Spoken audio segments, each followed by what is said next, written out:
मंडळी, ठरलं तर मग या मालिकेचा आजचा म्हणजे 12 जुलैचा भाग तुम्ही बघत आहात. आजचा भाग खूप उशिरा पाठवला त्यांनी तिकडनं. प्रेक्षकांनो, आता प्रियाचं खरं रूप खरंच सुभेदारांच्या समोर यायला लागलंय. अरे काय जबरदस्त दाखवलाय त्यांनी आजचा भाग. तर बघा, सुरुवातीपासून ऐका. सायली आणि अर्जुनचं बोलणं दाखवलंय. अर्जुन सायली जवळ म्हणत असतो की ते जे खोटे रिपोर्ट आहे ना, ते सहजासहजी बनवणं शक्य नाहीये. महिपतने नक्कीच कोणाची तरी मदत घेतली असणार आहे. सायली म्हणते, हो ना, ते रिपोर्ट खऱ्या रिपोर्टच्या समोर आले तेव्हा त्याच्यातला फरक लक्षात आला, नाहीतर लक्षातच नसतं आलं की ते रिपोर्ट खोटे आहेत. अर्जुन म्हणतो, महिपतने हे सगळं कोणाकडनं करून घेतलंय ना, त्यामागे लागायलाच हवं. मी उद्याच त्या टेलिकॉमच्या कंपनीमध्ये जातो आणि सगळी शोधाशोध करतो. हे खोटे रिपोर्ट कोणी बनवलेत ना, ते मी शोधून काढणारच.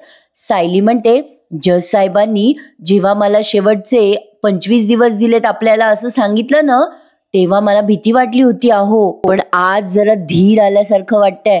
तुम्ही जी पुराव्याची चैन बनवत होतात ना, त्यात काहीतरी राहिलंय असं वाटायला लागलं. कुठली तरी महत्वाची कडी सापडत नाहीये असं वाटत होतं अहो मला आधी.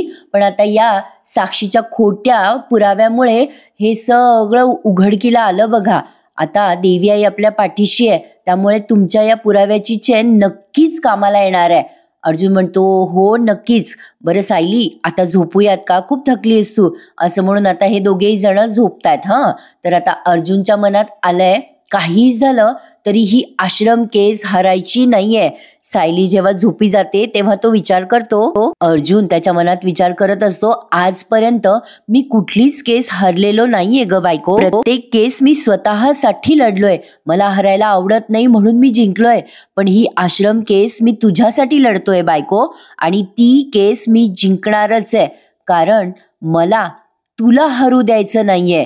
अर्जुनने त्याच्या मनाशी ठरवलंय. आणि प्रेक्षकांनो, सस्पेन्स एवढा ताणला जाणार आहे ना की मज्जा येणार आहे तुम्हाला बघायला. कारण शेवटी विजय हा सत्याचाच होणार आहे, पण तो कशा पद्धतीने होतो ना, ते बघणं जास्त इंटरेस्टिंग असणार आहे. आणि आपल्याला आता तेच बघायचंय. तर बघा, आता प्रिया एवढी वटवट वटवट करत असते त्या महिपतकडे. किती वेळेला सांगायचा प्रयत्न करत होते मी तुम्हाला की तो अर्जुन आपल्या विरुद्ध मजबूत पुरावे शोधतोय, पण तुम्ही माझं कधीच काही ऐकलं नाही. प्रिया महिपत, नागराज या साक्षी समोर बोलते. पुन्हा म्हणते कशी, तो अर्जुन जर साक्षीच्या खऱ्या लोकेशन पर्यंत जाऊन पोहोचला तर काय करणार आहात तुम्ही? आता जेव्हा प्रिया असं बोलत असते ना, तेव्हा महिपतचं डोकं भणाणलेलं असतं. प्रिया म्हणते, अर्जुन जेव्हा कोर्टात उभा होता ना केस लढताना, तेव्हा ती दामिनी थरथरत होती. 30 तारखेला एक तर साक्षीला जन्मठेप तरी होणार, नाही तर फाशी तरी होणार. आता या महिपतने तिचा गळा दाबतो आणि म्हणतो, माझ्या पोरीला फाशी झाली तर तुला जिद्दी ठेवाल का मी? नागराज म्हणतो, सोड महिपत तिला. साक्षी म्हणते, अण्णा सोडा तिला. तर आता नागराज ओरडतो, अरे महिपत सोड तिला, मरेल ना ती. आता महिपत म्हणतो, मेलीच पाहिजे नागराज शेठ, मेलीच पाहिजे ही बाई. तसा पण हिचा काही उपयोग नाहीये. हिला कशाला ठेवली आहे त्या सुभेदारच्या घरात? पुरावे नष्ट करायचे, पुरावे मिळाल्यावर नाही येऊ द्यायचे समोर. मग ते येतातच कसे कोर्टात? हिच्यामुळे होतंय सगळं नागराज शेठ. असं म्हणून आता हा महिपत अजून तिचा गळा आवळत असतो. तेव्हा नागराज ओरडतो आणि म्हणतो, अरे बाबा, तिचा खून करून नाही चालणार, सोड रे बाबा, सोड तिला. आता बघा मग या महिपतने सोडला बाबा एकदाचा प्रियाचा गळा. पण ही ना इतकी पक्की बनेल आहे ना बाबा, बाप रे बाप, भयंकर कॅरेक्टर आहे प्रेक्षकांनो. या साक्षीने तिला पाणी वगैरे दिलंय बरं का. आणि साक्षी ओरडते तिच्यावर, काय ग प्रिया, तुला गप्प नाही बसतायत का? सारखी केव्हाची बडबड करते. जरा तोंड बंद ठेवत जाय ना ग तुझं. पण प्रिया कशाची, त्या साक्षीने तिला एवढं पाणी दिलं तरी ती तिच्यावरच उलटते. आता बघा दातोट खाते, या सगळ्यांकडे बघते आणि धमकी देते बरं का या महिपतला अजून. आणि म्हणते, माझे शब्द नीट लक्षात ठेवा, सगळ्यांनी लक्षात ठेवा. तुम्हाला सगळ्यांना जेल होणार आहे. तुम्ही खड्डा खणलाय म्हणून ही प्रिया त्यात उडी मारणार नाहीये. मी सुभेदारांच्या घरावर राज्य करणार आहे, मरा सगळेच्या सगळे तुम्ही. असं म्हणून आता तिची पर्स उचलते आणि निघून जाते. महिपतच्या जाम डोक्यात गेली आहे बरं का आता प्रिया. पण आता बघा ही धड ना घरकी ना घाटकी राहणार आहे, कारण ना हिचं खरं रूप समोर यायला लागलंय. एवढा माज दाखवते ती आता सुभेदारांना की विचारू नका. आज तर पूर्णाजी रडल्यात प्रेक्षकांनो हिच्यामुळे. आणि उद्याच्या एपिसोडमध्ये तर त्या डोकं फोडून घेणार आहे प्रियामुळे. तुम्ही बघाच, आज फार भारी दाखवलंय त्यांनी, मजाच आली आहे. प्रिया आता टेन्शन मध्ये असते बरं का. आणि ही कल्पना कल्पनाताई, आता कल्पनाताई पण म्हणावं असं वाटे ना मला, तर बघा कल्पनाताई आता खूपच रुसलेल्या आहेत प्रतापरावांवर. ते प्रतापराव त्यांच्या मागे मागे करत असतात. पहाटेची वेळ आहे. ते म्हणत असतात, कल्पना बोल ग माझ्याशी. प्रतापराव म्हणत असतात, जाऊ दे ग कल्पना, ते चोरोटीचं किती मनावर घेतलंयस तू. लगेच कल्पनाताई म्हणतात, तुम्ही त्या मुलीची बाजू घेतली ना, मला अजिबात आवडलेलं नाहीये. अस्मिताच्या बाळाचा प्रश्न होता ना. आता ते प्रतापराव म्हणत असतात, अरे देवा, आता तुझं कसं समजूत काढू ग तुझी कल्पना. माझं ना आता डोकं काम करत नाहीये.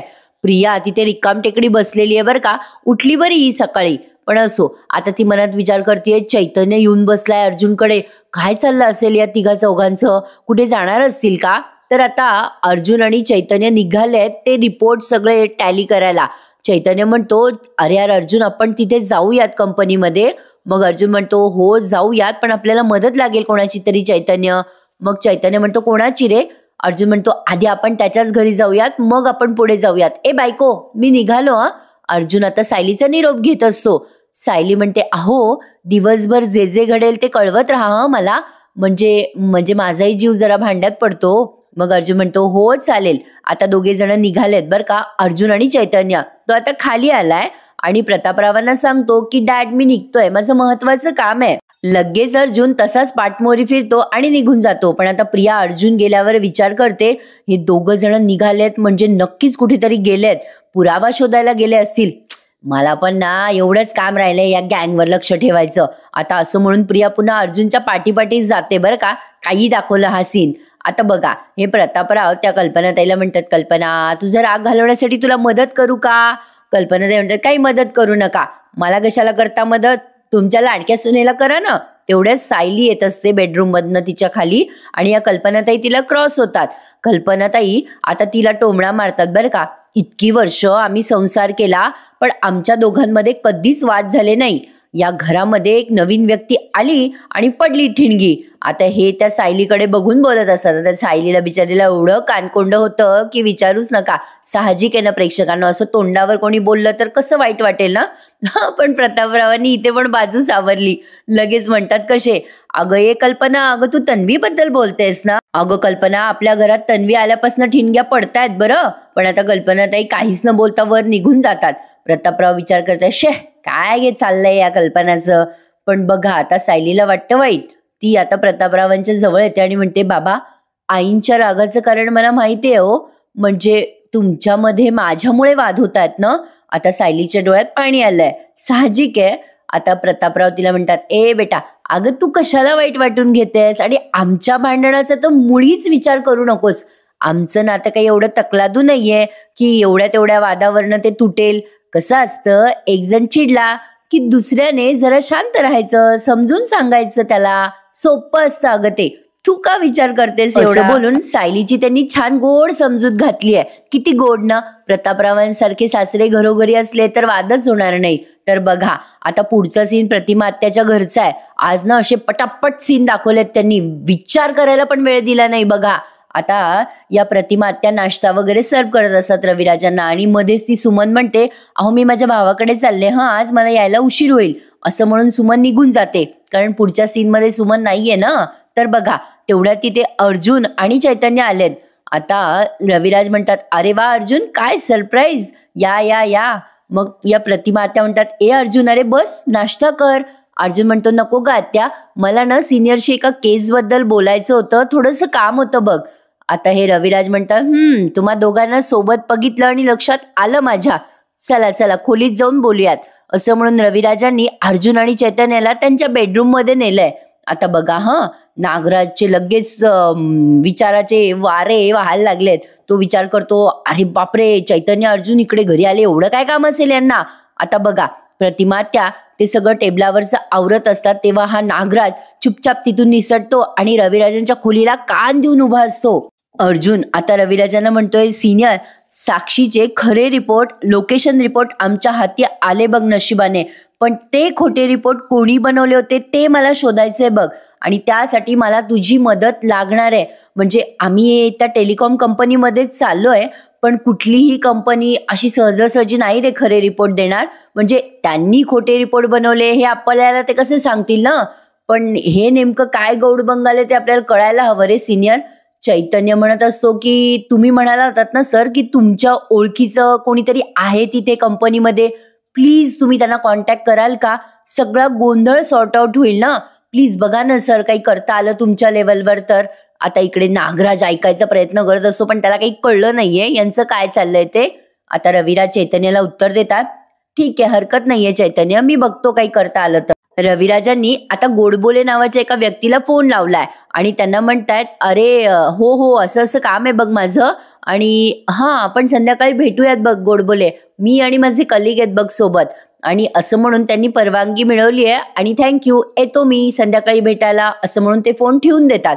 आता बघा हां रविराज काय म्हणतात, अरे अर्जुन आपण जाऊयात गोडबोलेला भेटायला, ते आपल्याला मदत करतील. आणि अर्जुन तुला जी काही मदत हवी आहे ती मी नेहमीच करायला तयार आहे, तू टेन्शन घेऊ नकोस. पण काय रे, मला राहून राहून असं वाटतं की तन्वी कोर्टात खोटी साक्ष नाही देणार रे. बरं बघू, शेवटी जे खरं आहे ते बाहेर येईलच म्हणा एक दिवस. रविराजांनी आता अर्जुनवर पूर्णपणे विश्वास दाखवलाय.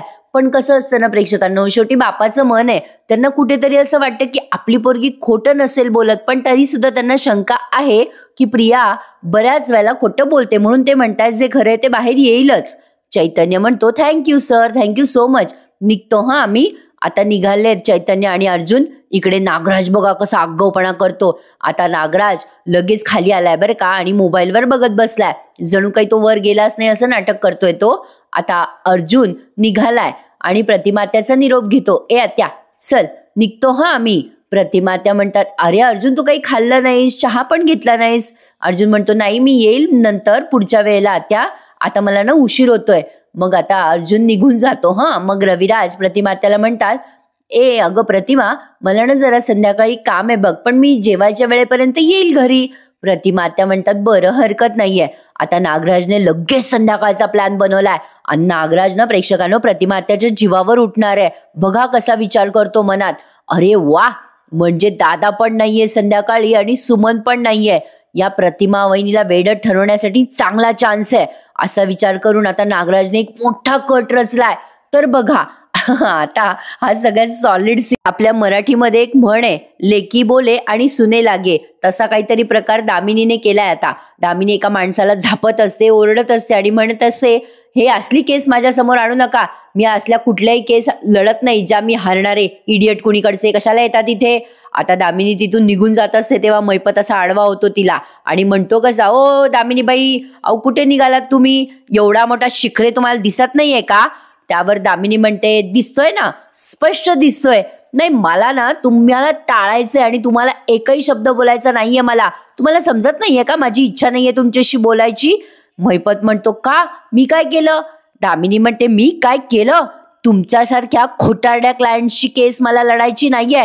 तुम्हाला हजारदा सांगितलं शिखरे की माझ्यापासनं एकही गोष्ट लपवायची नाही, पण नाही, तुम्ही दरवेळेला काही ना काही घोटाळा करताच आणि हिअरिंगला गेलं की 50-60 सांगाडे निघतात कपाटातून तुमच्या. आता मैपत म्हणतो, अरे त्या अर्जुन सुभेदारला कळलं लोकेशनचं. अहो देशमुखबाई, मी सांगणार होतो तुम्हाला ते. दामिनी म्हणते, ओ पार्टीचं काय हो? अहो एखाद्या भलत्याच डेटचं फुटेज 13 जानेवारी म्हणून तुम्ही प्रेझेंट केलं कोर्टामध्ये, हे पण सांगायचं विसरलात का शिखरे? का मुहूर्त नाही मिळाला तुम्हाला? आता मैपत म्हणतो, अहो सांगणार होतो बाई मी. अहो आता दामिनी चिडते, कधी कधी सांगणार होते शिखरे? तुमच्या या लपवा छप्पीमुळे माझं डोकं फिरलंय. मैपत म्हणतो, अहो नाही हो बाई, कुठली लपवा छप्पी, मी काही लपवलेलं नाहीये तुमच्यापासून. दामिनी म्हणते, काहीच नाही लपवलं, सगळं सांगितलं तुम्ही मला. काय हो काय वाटतं काय तुम्हाला शिखरे? माझ्याकडे पैसे नाहीये म्हणून मी केस लढते का? तुम्ही पैसे देताय म्हणून मी केस लढतीये? हे बघा शिखरे, त्या अर्जुन सुभेदारने एकही केस हरलेली नाहीये आतापर्यंत. या अर्जुन सुभेदारला हरवण्यासाठी मी ही केस घेतली आहे, मी माझ्या नावासाठी ही केस घेतली आहे मैपत शिखरे. या अर्जुन सुभेदारला हरवण्यासाठी मला ही केस हरायची नाहीये. आतापर्यंत मी एकही केस मी हरलेली नाहीये. मला आता तुमच्या केसमध्ये इंटरेस्टच नाहीये आणि मी आता ही केस सोडतीये. मैपत म्हणतो, अहो ओ बाई, अहो ऐका ना माझं, अहो मी सबशेल माफी मागतो तुमची. अहो काय झालंय, माझ्या पोरीला सोडवायसाठी ना मी लई जुगाड केला हो, आतापर्यंत लई जुगाड केला. हे बघा माझ्या नाही लक्षात राहिलं, त्या साक्षीच्या फोनचे लोकेशन बदलले, मीच बदलले. अहो हे तर मी साप विसरून गेलो होतो, नाही लक्षात राहिलं माझ्या. दामिनी चिडते आणि म्हणते, साप साप विसरले होते. जे विसरलात ना शिखरे, ते सगळंच्या सगळं आठवायचं, नीट आठवायचं आणि मग माझ्या ऑफिसमध्ये पाय ठेवायचा. Get out, get out. आता असं म्हणून तिने अक्षरशः हकलून दिलंय त्या शिखरेला. आता मैपत बघा, आडला हरी आणि गाढवाचे पायधरी असं काहीतरी त्याला वाटतंय. दामिनी आता असं म्हणून तिच्या कामाला लाग. मैपत विचार करत असतो, आता परत या बाईच्या हातापाया पडा, एवढाच एक उद्योग उरलाय मला. जाऊ द्या, या महिनाभरात माझी पोरगी सुटलच, मग कशाला पाहतोय मी या दामिनीबाईचं थोबाड. असं म्हणून आता तो तिथून निघून गेलाय. पण आता प्रेक्षकांनो, काय होईल केसचं काय नाही, प्रचंड उत्सुकता लागली आहे. तुम्हाला पण लागलीच असेल ना? नक्की मला कमेंट करून सांगा. पण आता बघा कशी मजा आली आहे. आता या सीनची शूटिंग ना बऱ्याच ठिकाणी व्हायरल केली होती त्यांनी. अस्मिता, प्रिया हे सगळेजण जेवताय. बऱ्याच ठिकाणी त्यांनी BTS टाकलेत बघा या सीनचे. त्यामुळे यावरून तुम्हाला फेक रिव्ह्यू आलेच असतील. तर बघा काय झालंय. अस्मिता जेवायला बसते तेव्हा पूर्णाजी विचारतात, काय ग बेटा, अस्मिता मळमळत नाहीये ना तुला? अस्मिता म्हणते, नाही ग पूर्णाजी, भूक लागलीये मस्त आणि मूड पण छान आहे माझा. घरातले सगळेच खुश असतात, पूर्णाजी सुद्धा आणि सायली पण. अस्मिता आता सायलीच्या साईडने झालीये बरं का. आता बघा तेवढ्या तिथे प्रिया येते आणि ताटामध्ये भाजी बघते, जी तिच्या नावडती भाजी असते, तिला आवडत नसते म्हणून ती विमलवर ओरडते आणि म्हणते, काय हो विमलताई, तुम्हाला किती वेळा सांगितलं मी ही भाजी करत जाऊ नका म्हणून. ही भाजी जरी पाहिली ना तर तोंडाची चव जाते माझ्या. आता असं म्हणून ती चिडचिड करते. मग सायली तिला ओरडते आणि म्हणते, काय ग प्रिया, जेवायला बसायच्या आधी चिडचिड चालू केलीस ना तू? जेवताना घरातलं वातावरण हस्तखेळतं असायला हवं आणि अस्मिता ताई घरात असताना आपण या सगळ्याची खास काळजी घ्यायला हवी. तू उलट का वागत असतेस ग दरवेळेला प्रिया? कल्पनाताई आणि या पूर्णाजी बघा कशा बघताय तन्वीकडे. आता ती इतकी उद्धट सारखी बोलते सायलीला. ती म्हणते, ए चल तुझी लेक्चरबाजी बंद करा, वैताग आलाय तुझे लेक्चर ऐकून. सायली म्हणते, हो बरोबर आहे, तुला माझं बोलणं लेक्चरच वाटेल. तुला एवढं भाज्या पेरायला सांगितल्या तरी तुला शहाणपणा आला नाही ना प्रिया? तर आता प्रिया तिला पुन्हा अशी उधळून लावते आणि म्हणते, काय गे सायली, शहाणपण म्हणजे काय ग? नाही म्हणजे जी माणसं तुझ्या आणि अर्जुनच्या मनासारखं वागतील ती शहाणी का? अच्छा बघ, ए पूर्णाजी बघ, ऐक, अगं आपण सगळे वेडे आहोत बरं, वेडे आहोत. आता या प्रियाला कोणी भीक घातलेली नाहीये बरं का प्रेक्षकांनो. आता ती इतकी बडबडत असते तरी तिला कोणी भाव देत नाही. आता ही सायली म्हणते, ए प्रिया, तू इथे येण्याच्या आधी ना घरातल्या सगळ्यांचा मूड चांगलाच होता. सगळ्यांचा मूड घालवून तुला काय मिळतं ग प्रिया? का असा त्रास देतेस? आता प्रिया म्हणते, काय काय बोललीस सायली? मी सगळ्यांचा मूड घालवते? ए तुझी ही नाटकं कोणाला दिसत नाही, कळत नाही असं समजू नकोस हं सायली. आता सायलीपेक्षा जास्ती हिची नाटकं सगळ्यांना दिसत आहे बघा घरात.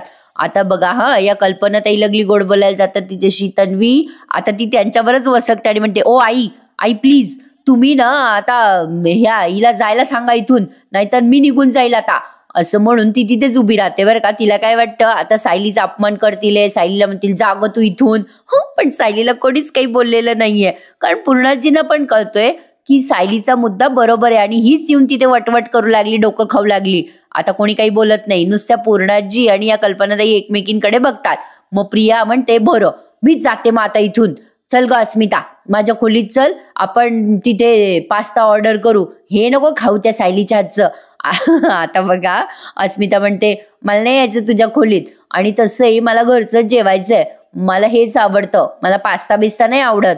आता असं म्हणल्यावर प्रियाचा केवढा मोठा पचका झालाय बघा ना. पुन्हा म्हणते कशी अस्मिता, मी घरचंच जेवणार आहे. आता लगेच प्रियाला धक्काच बसलाय अस्मिताच्या या उत्तरामुळे. आता बघा पूर्णाजीला चांगलं समजवायला जातात. ए तन्वी, विनाकारण कटकट करू नको, इथे बस, पानात जे वाढलं जाईल ना ते गपचूप खा. आता बघा प्रेक्षकांनो, आता कसं असतं ना, कोणालाच आवडत नसतं असं जेवताना किरकिर करणं. आता ही प्रिया पूर्णाजीवर वसवस करते आणि म्हणते, घे तू पण हिचीच बाजू घे.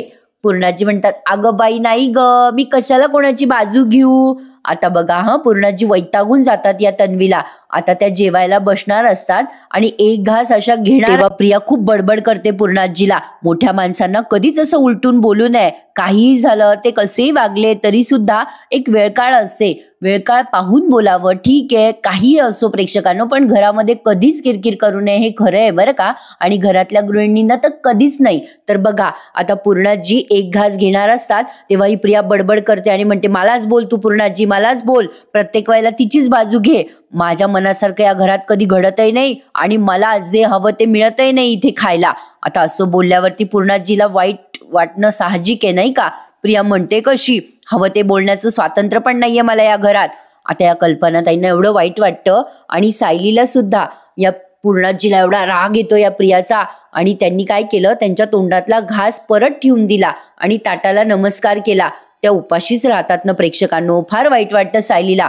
आता सायलीचं असं डोकं सरकतं ना. सायली काय करते, तो पूर्णाजीने खाली ठेवलेला घास बघते आणि आता प्रियाचं ताट वाढून देते. अरे असला मस्त वाटलाय ना प्रेक्षकांना हा सीन, जबरदस्त. मोठ्या माणसांना असं उलटून कधीच बोलू नये.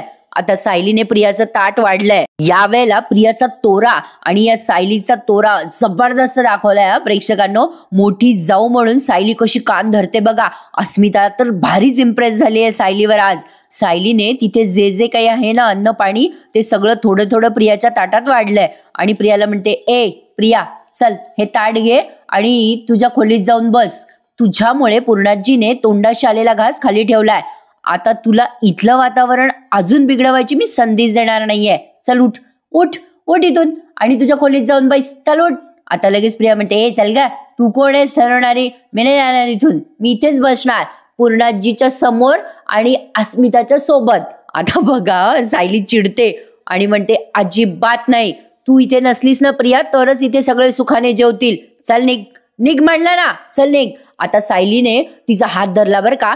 कल्पनाताईंना म्हणते ही प्रिया, आई आई सांग ना ग हिला. आता कल्पनाताई पण काहीच बोलत नाही बरं का. बघा दिसतंय ना तुम्हाला सायलीने कसा हात ओढलाय तिचा.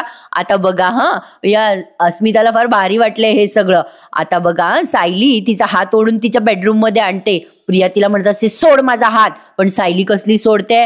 छोटा पॅकेट मोठा धमाका आहे सायली. आता तिच्या खोलीत आणून तिला आपटलंय तिने आणि ताट हातात दिलंय. म्हणते कशी, प्रिया आजपासून इथे तुझ्या खोलीत बसून चुपचाप जेवायचं. माझ्या माणसाचं चेहऱ्यावरचं हसू तुझ्यामुळे गेलं ना तर मी सहन करणार नाही. असं म्हणून आता सायली दरवाजा पण लावून टाकते. प्रिया विचार करते, ही सायली नेहमीच विचित्र वागत असते. म्हणजे कोण विचित्र वागतंय बघा. म्हणते कशी पुन्हा, आज कोणीच तिला अडवलं नाही, त्या कल्पीने नाही, त्या अस्मिताने नाही, कोणीच काही बोललं नाही तिला. असं म्हणून वैतागते आणि एपिसोड इथे संपतो. आता पुढच्या भागात बघा, रविराज आणि ही सुमन घरात नाहीये त्यामुळे नागराजने त्या प्रतिमात्यांना उशी दाबून मारायचा प्रयत्न केला. असं तोंडावर उशी दाबली आहे नागराजने त्यांच्या आणि त्याच्या तोंडाला मास्क आहे त्यामुळे प्रतिमात्याला तो ओळखू आलेला नाहीये. पण आता बघा इकडे पूर्णाजी प्रियाला काठी मागतात तेव्हा प्रिया त्यांना काठी देते पण तिथे समोर असलेला डब्बा पडतो खाली. त्यामुळे पूर्णाजी तिला म्हणतात, अगं तो बॉक्स पाडलास तू तन्वी.